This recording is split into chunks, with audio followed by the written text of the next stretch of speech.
নমস্কার বন্ধুরা, আজকে আমি রান্না করব দই মাংস। আর দই মাংস রান্না করার জন্য আমি নিয়ে নিয়েছি বোন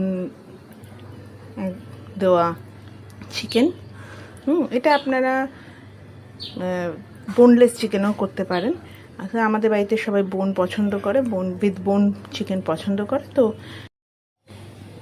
আমি মাংসটা একদম পুরো জল ঝরিয়ে নিয়েছি। তারপরে এর মধ্যে দইটা দিয়ে দিয়েছি। আর যে মিক্সিটা করলাম, টমেটো, রসুন, পেঁয়াজ আর কাশ্মীরি মির্চ মিক্সি করলাম, করে এই পেস্ট আমি ম্যারিনেট করে নিয়েছি। এইবার এটা 1 ঘন্টা আমি এরকম অবস্থায় রেখে দেবো। 1 ঘন্টা পর তারপর রান্নাটা চাপাবো।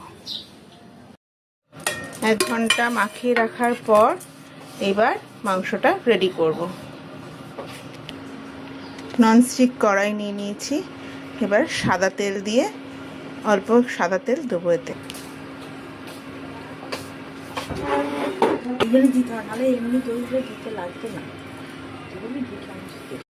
মাংসটা চাপাবার আগে তোমাদের এটা বলতে ভুলে গেছি, এখানে শুকনো লঙ্কা, একটা দারচিনি, 4-5টা গোটা মরিচ আর 2টো এলাচ আমি ফোড়ন হিসাবে দেব তেলটা গরম হলে।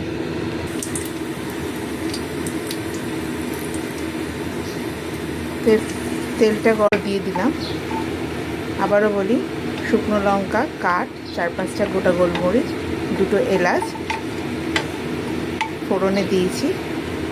এবার ফোড়নটা হয়ে গেলে আমি পুরো মাংসটা এর মধ্যে দিয়ে দেবো। একটু কষিয়ে নিলাম মাংসটা। কষিয়ে নিয়ে এইবার পুরো জিনিসটা ভাপে হবে।